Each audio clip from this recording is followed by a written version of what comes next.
The great pleasure of introducing the next speaker. He grew up in Dayton, Ohio. I think there's something in the water or the air around Dayton that makes you want to get into flying. He had got his PhD from Ohio University with a thesis that became a book called Dream of Wings, which was all about the engineers pre-flight. He's written 4 books on the Wright brothers. Read his books, not David McCullough, because David McCullough was interviewing Tom when he did his books. He has a total of 15 books, and I can tell you, when I spoke to him on the phone about coming to talk here, it was palpable, his love for collections, for collectors, and how this stuff ends up in places like the Air and Space Museum. Tom Crouch came to the Air and Space Museum as a young PhD postdoc in 1974, so 2 years before the museum was built. He's Senior Curator of Aeronautics, and it's my great pleasure to introduce Tom Crouch.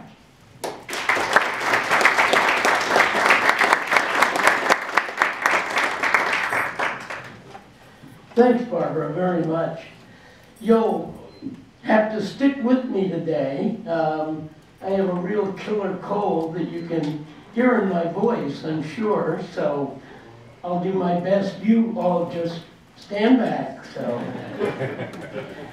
as Barbara said, I've been at the Smithsonian Institution for 43 years, mostly at National Air and Space Museum, but 8 years in American history as well, and functioning as a curator, writer, designer, all the sorts of things that museum curators do. But I think of myself essentially as an historian, and in that capacity, I've developed over the years a real appreciation for ephemera. Not only does ephemera, when you're doing research on a project, turn up bits of critically important information once in a while, but what it really does, for me anyway, over the years, is connect you in a personal way, an incredibly personal way with what you're writing about.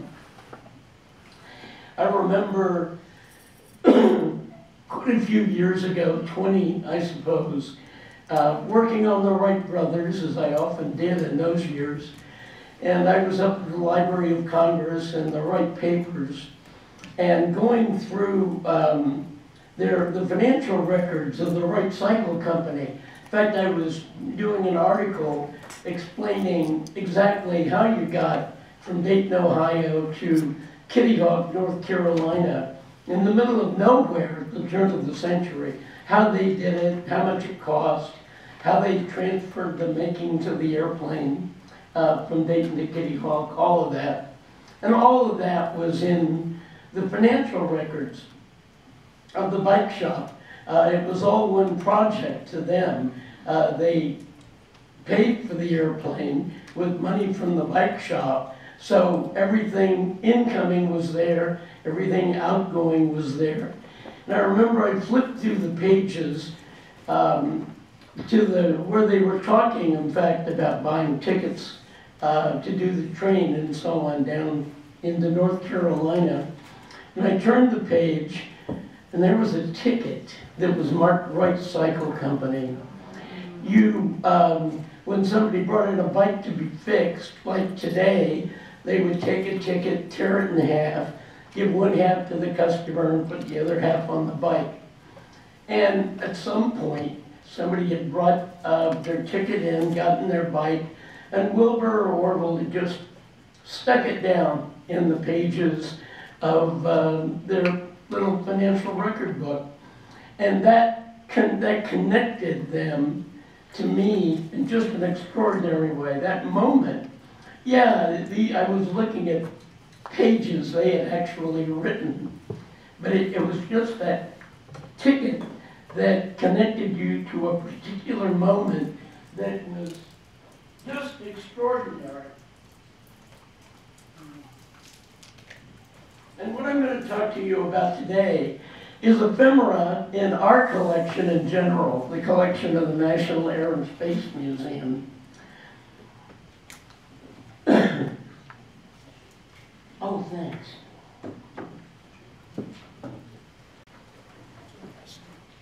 Thanks, Barbara. And our collection of ephemera goes back to the very beginning of flight. What you see here is a ticket, you can see, Billy, don't try, to the first flight of a hydrogen balloon ever in August of 1783. Jacques Charles, a chemist, had been inspired by what he had heard about the Montgolfier brothers, who were flying hot air balloons down in Annonay, and the Parisians who wanted to see a balloon for themselves.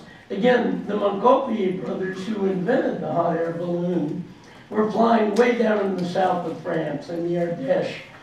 And the Parisians kind of passed the hat and raised a collection, gave the money to Jacques Charles, and told him to do whatever they had done down in Annonay. Ah, thanks. And so he did. And this is the ticket, the little piece of real ephemera. I don't know of another one, in fact, anywhere, so it's a real rarity. And here's the balloon. Pretty good picture of the balloon. You can see, unfortunately, it was sealed down here. We'll see why that's unfortunate in a second. This is an image on a stuff box, kind of a piece of physical ephemera, you might say, showing the same little balloon and where it's being launched and so on, so forth.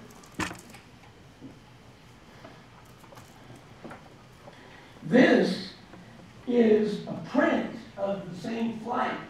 There's the little balloon, and here they are, where it's been launched. The problem with gas balloons is how do you get the hydrogen to fill the thing with? And what Jacques Charles did was to develop a system for generating it on a fairly large scale. This little thing is his gas generator.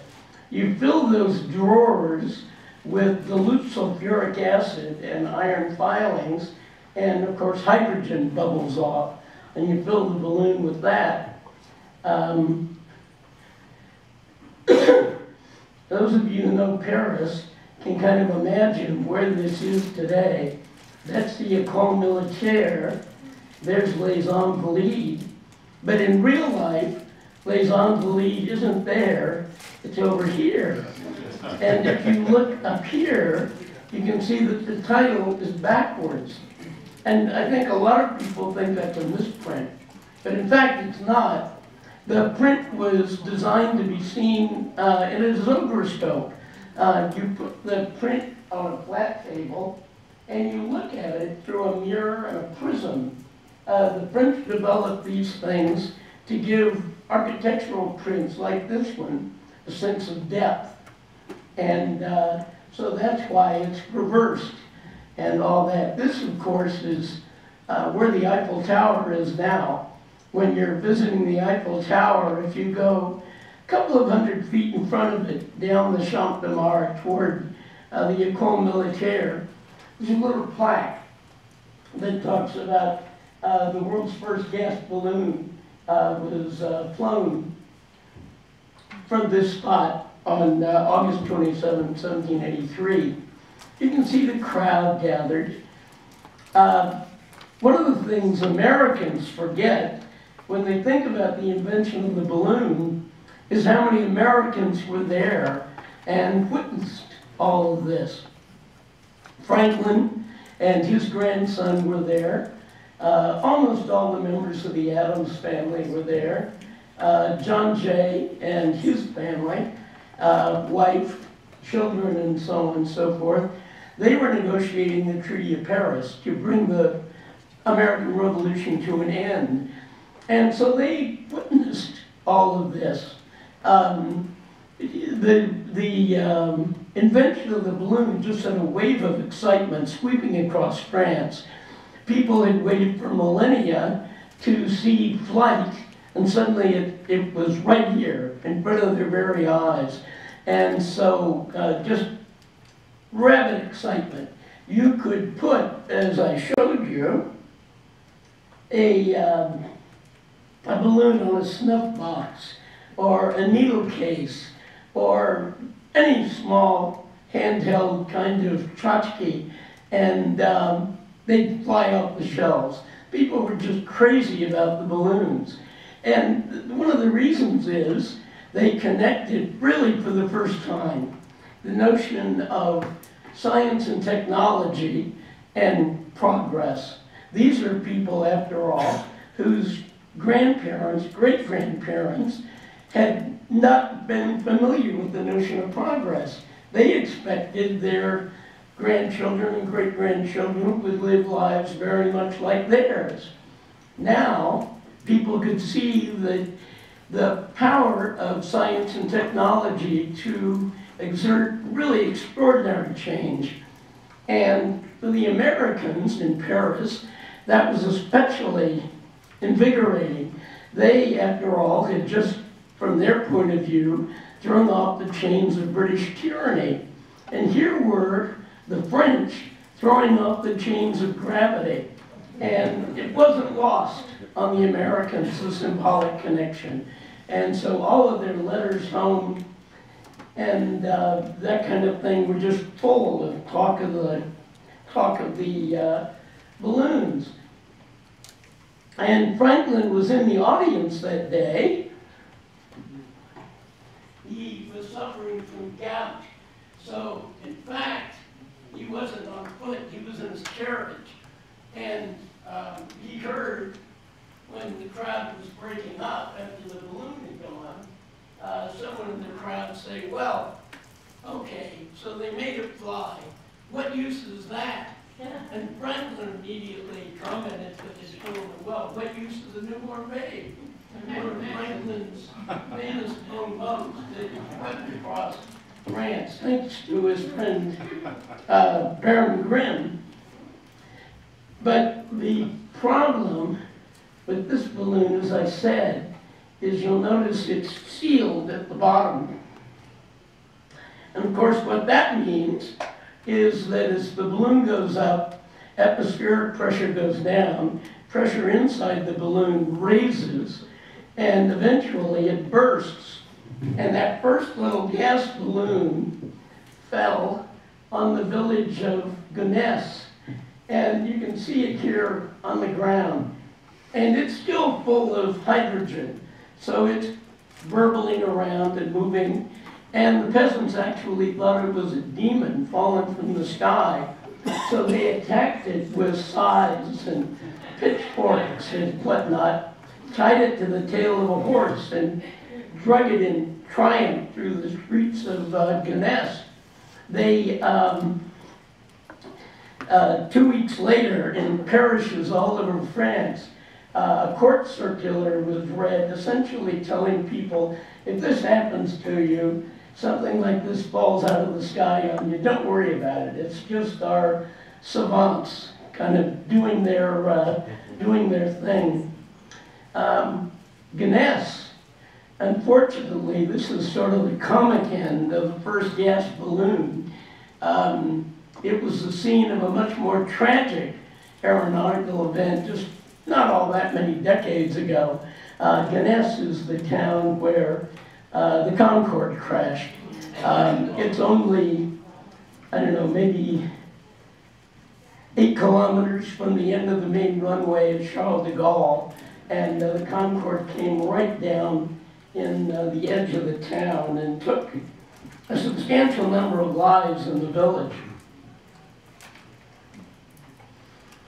This is what we just saw again was August, and that December, by the end of the year, the first free flights are being made with human beings.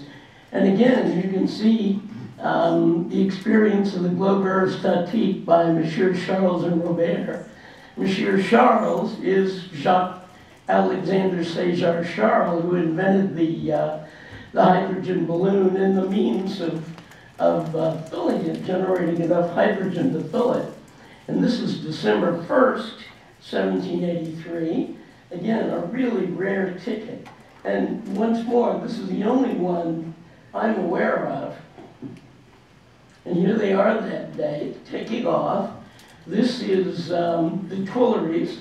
They took off right where the Tuileries comes out into the Place de la Concorde. When you go there today, the base of the building, the orangery where Manet's water lilies are today, there's again one of those French historical blue plaques saying this is the spot where the first human beings left the earth in a gas balloon. And this is their landing 20 miles or so later in a village called Nels-le-Valais, and you can see them getting out of the car there. In fact, the Robert, who flew with Jacques Charles, was Marie Noël Robert, who was, he and his brother were in the business of using natural rubber to treat fabric. And they had treated Charles' balloon with their natural rubber to seal it so that the hydrogen couldn't escape so easily. Nels-le-Valais is a neat little place. Interestingly enough, Jacques Charles wrote a holographic report of this first gas balloon flight, and it didn't end up in France. It's in the Library of Congress. They purchased it in the 1930s. And I was over there a few years ago, 2014, doing ballooning myself. And I got a call in the hotel from these people in Nels-le-Valais. How they knew I was there, I had no idea. But they asked me if I had ever, they said where they were from, and I said, oh, where Charles and Robert landed. And they said, yeah. And they said, have you ever seen Jacques Charles' handwritten report? And I kind of giggled and said, yeah, it's on the Library of Congress. And they said, well, have you ever turned it over? And I said, no. Well, it turns out that when Charles and Robert landed, the city fathers of Nels-le-Valais were there, and he took what he had begun as his report and gave it to them to sign, to testify that they had been there when Charles and Robert landed. And they said, well, we've never seen it. We've never been able to get a copy of the signatures of our own city fathers. So when I got back to Washington, I ran up to the LC, looked at the back of Charles' report, and sure enough, there it was. And I could scan it and send that to the people of Nels-le-Valais, and it sort of became the centerpiece of their local celebration, which was gratifying, neat. Another ticket, this one, by a fellow named Vincenzo Lunardi. He was the Neapolitan ambassador to the court of St. James, and a real sort of bon vivant. Here he is. Good-looking guy, as you can tell. He made the first gas balloon ascent in England. Here's a picture of that first balloon inside a concert hall in London. It's just air inflated, suspended from the ceiling so people can see what the balloon looks like. And you can see all the ladies down here surrounding him. He was a handsome guy and had a real reputation with the ladies. In a movie the British made in the 1930s on the invention of flight, Laurence Olivier played Lunardi to a fairly well. So, and here he is. This is Vincenzo Lunardi.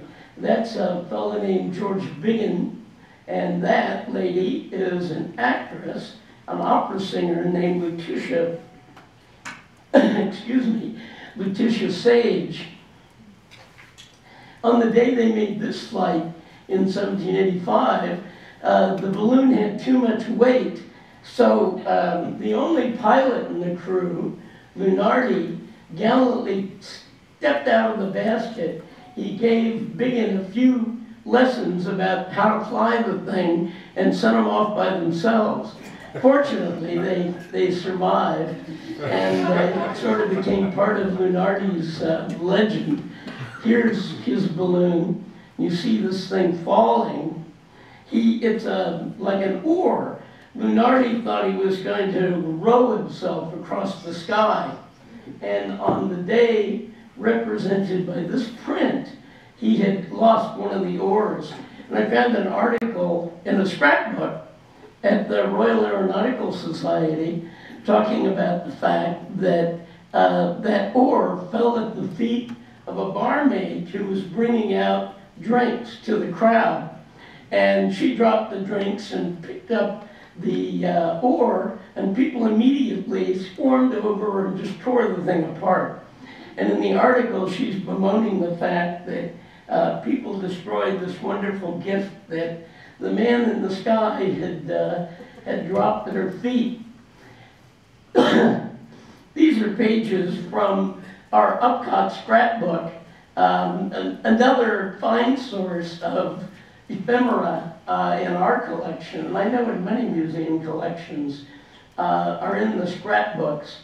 And I use this one just because it's a comment, an 18th century comment on Lunardi and sort of the connection to what we're looking at here is sort of the first entry into the Mile High Club, I think.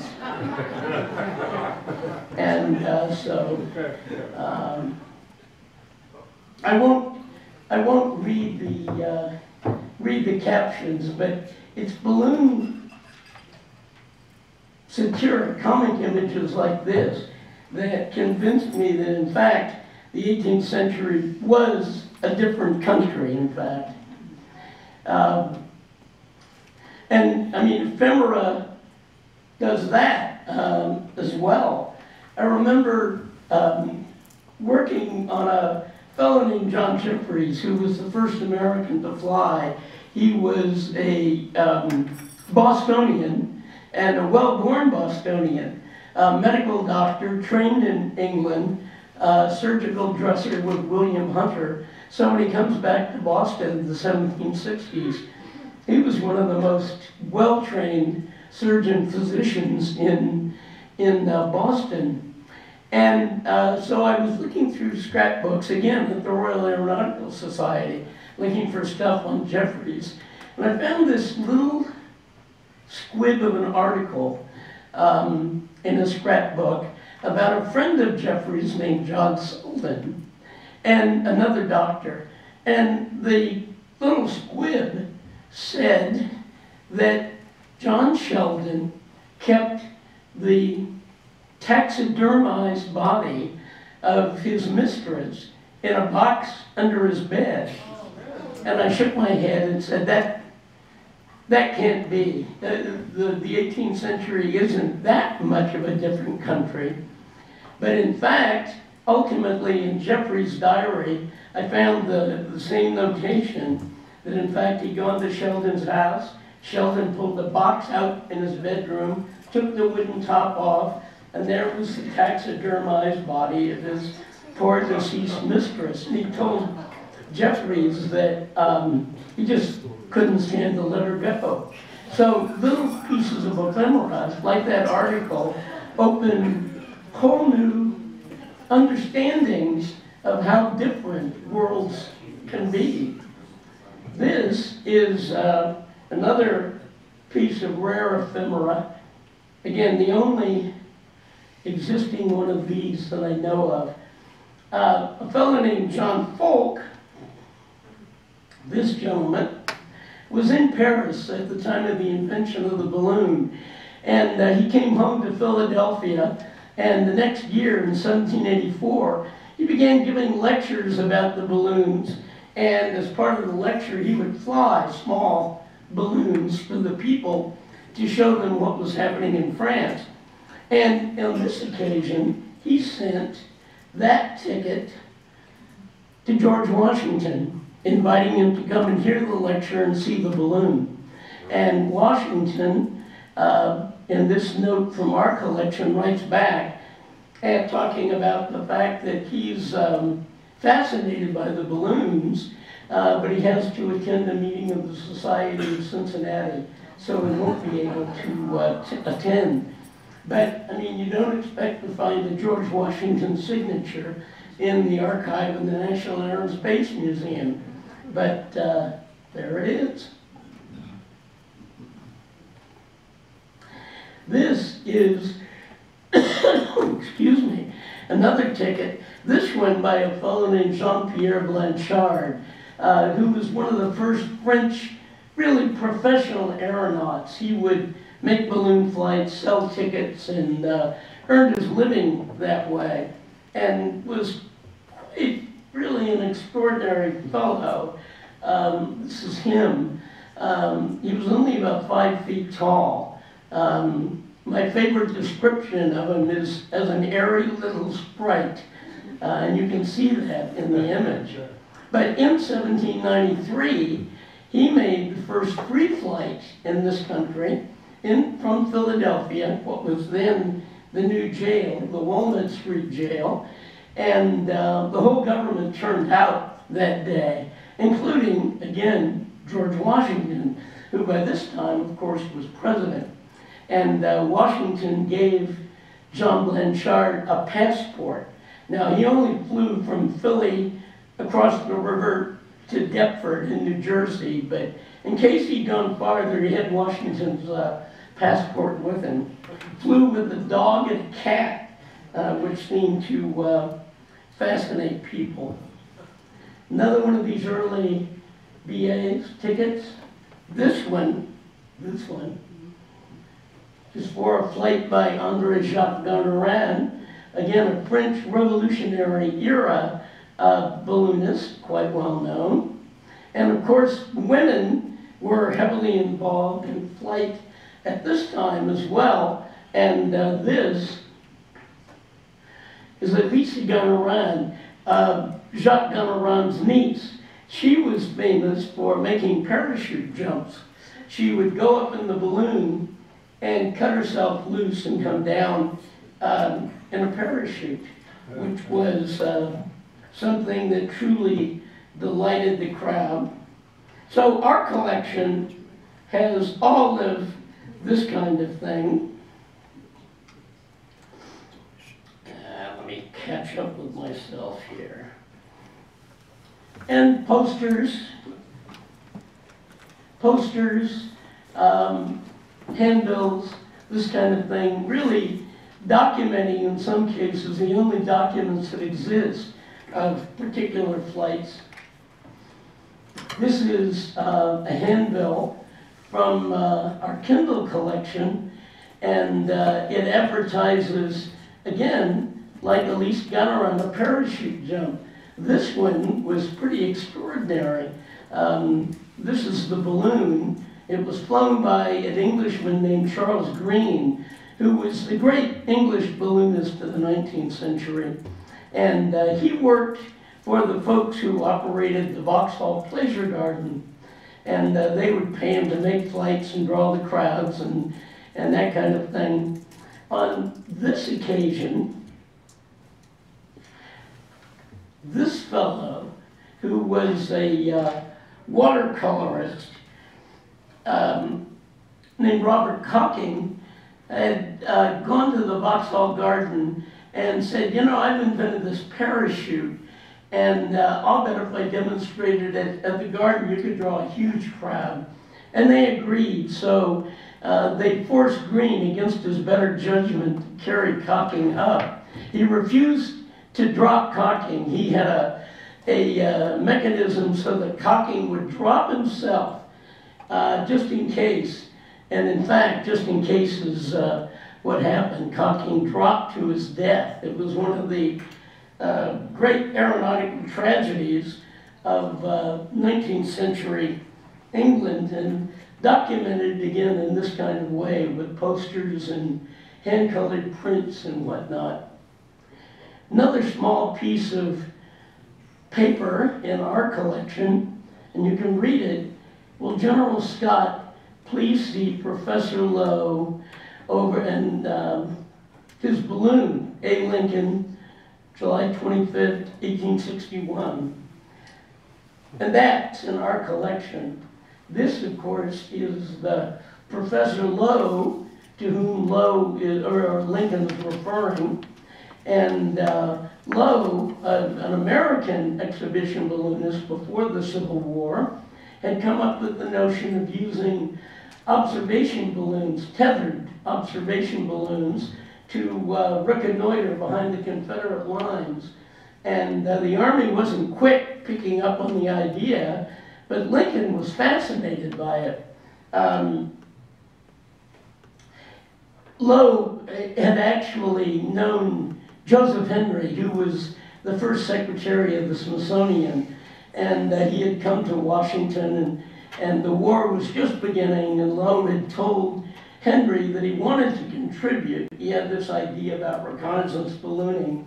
So Henry introduced him to Lincoln, and on June 18th, Lowe had given a demonstration flight. This is the Smithsonian Castle, and this is the Columbian Armory. That's where your National Air and Space Museum is today. So actually, Lowe made the flight over here, not over here like where the Hirshhorn is now.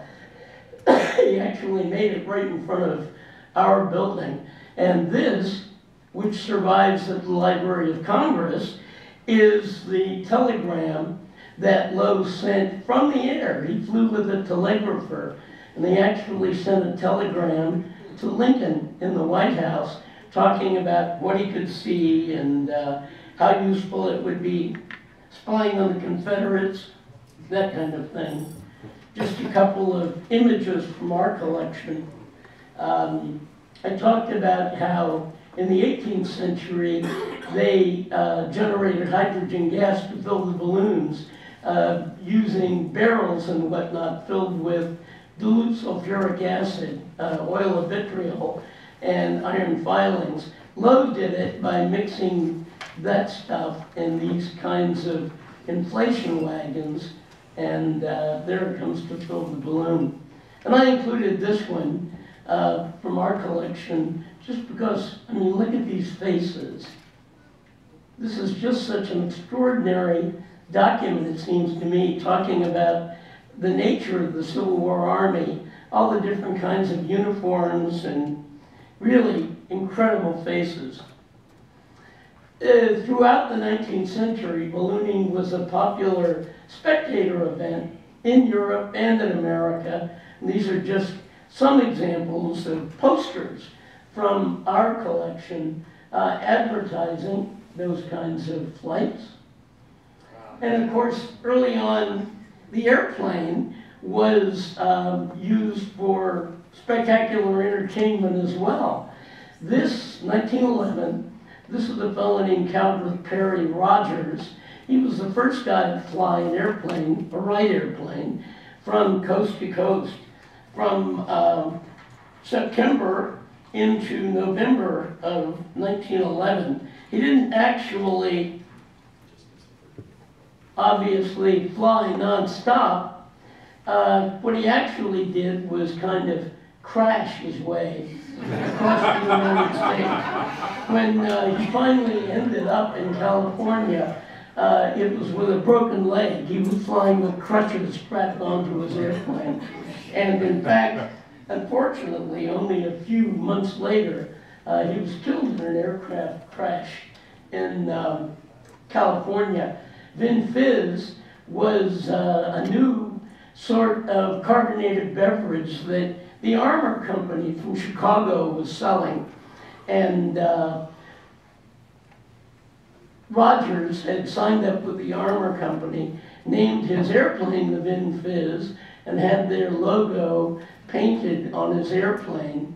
And so the armor company did up this really great map and advertisement piece talking about the flight. And again, one's up in our collection.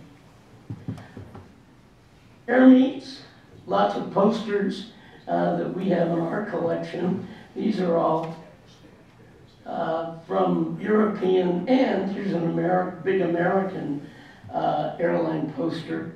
We literally have scores of these kinds of things. Once the airplane's established, of course, it has a huge cultural impact, including on music.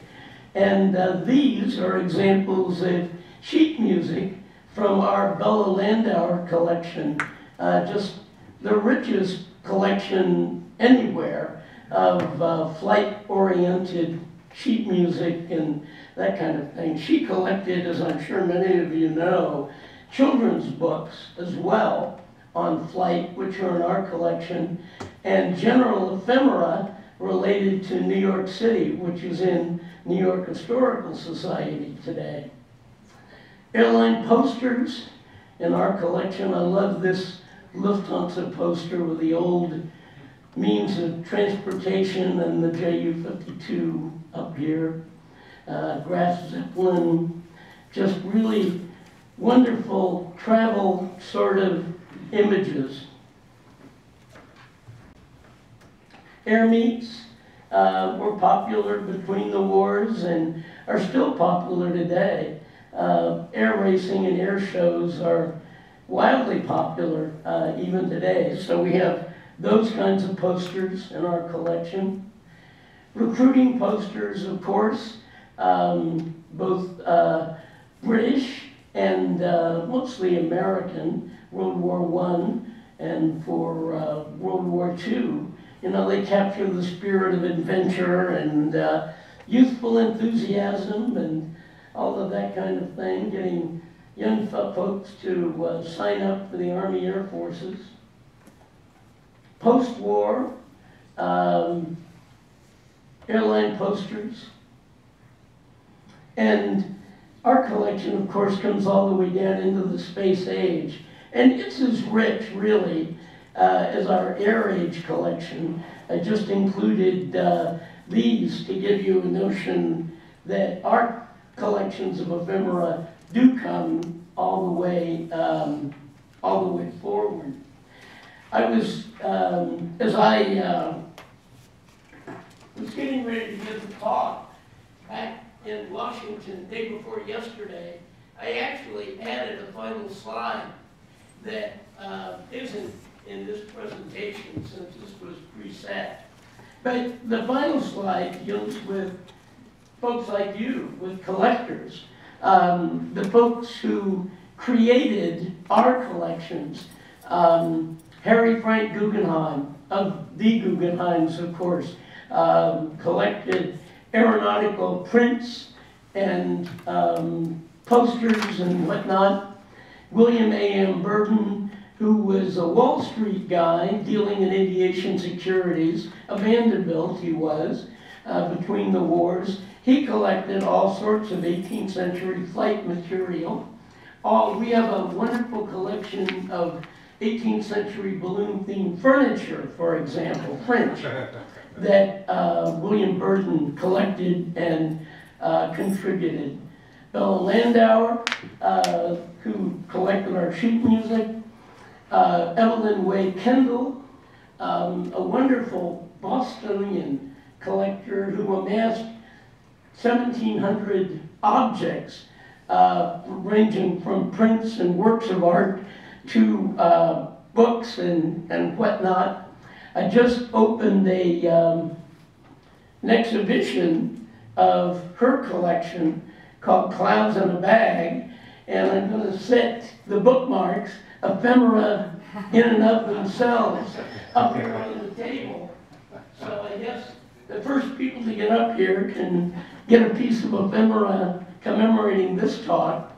And finally, an old colleague of mine, R.E.G. Davies, Ron Davies, an English collector who specialized in airline material. He was the world's greatest collector of airline ephemera, timetables for the most part, all of which are in our collection now. And I mean, there are airline timetables going back to 1914, to the original Zeppelin passenger flights over German cities, and coming all the way down into the jet age.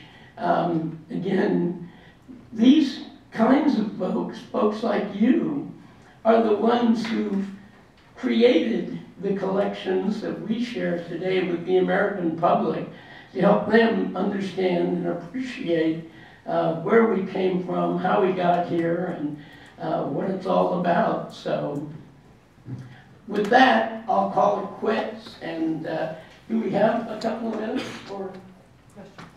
Maybe 3 questions? Quick. And I'm going to repeat the question, sir. I'd like to get your comment on something. Innovation is designed to make our lives better and easier. And aviation has come so far from that first picture. We can go to sleep in New Jersey and wake up in Europe. But for the human being, aviation has become a horrible experience. It's gone backwards.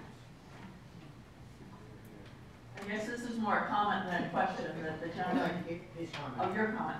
Did you understand that he's saying that aviation has now made it a horrible experience and that it used to be quite wonderful? At the end of his life, Charles Lindbergh, who has spent most of his life promoting air travel as a means of shrinking the globe and bringing people together, commented that he was no longer sure the whole thing had been a good idea. He referred to modern airliners as buses, said he hated it, hated getting on them, being stuck in a tube with all these other people and tiny windows, and the whole thrill, the romance of flying that he had known as a young man was gone. Of course, we still have as difficult as it is to fly now, and I was reminded yesterday, coming into LaGuardia, it's getting ever more difficult to fly, but the advantages are still there. Once you get to where you're going, you got there quickly. Maybe one more? This is not a question, it's just an information. If anybody wants to go down to Stanford into a shopping, antique shopping mall, there's a great big chandelier in the form of an air balloon. Where is it? In Stanford. Sorry, Stanford in a shopping mall at an antique shop? Yeah, Barbara might know the address of it. There's just a big chandelier. There's a what? A chandelier. And it's in the Probably form of an crystal air balloon. chandelier Ah. in the shape of a balloon. We have a couple in the museum too. Again, beginning in the 1920s, really, coming out of World War I, the fascination with aviation was really pretty extraordinary. And all of the folks I mentioned, from Bella Landauer to Harry Guggenheim to Bill Burton, they all began collecting then. They were natural collectors. They were fascinated by aviation, and to them, the ability to go to an antique shop in Paris or London or Berlin or in this country and find these objects relating to the very beginning of flight, the invention of the balloon, was pretty extraordinary. And that's why all of these collections grew up really before World War II. But you can still find things like that. Thank you.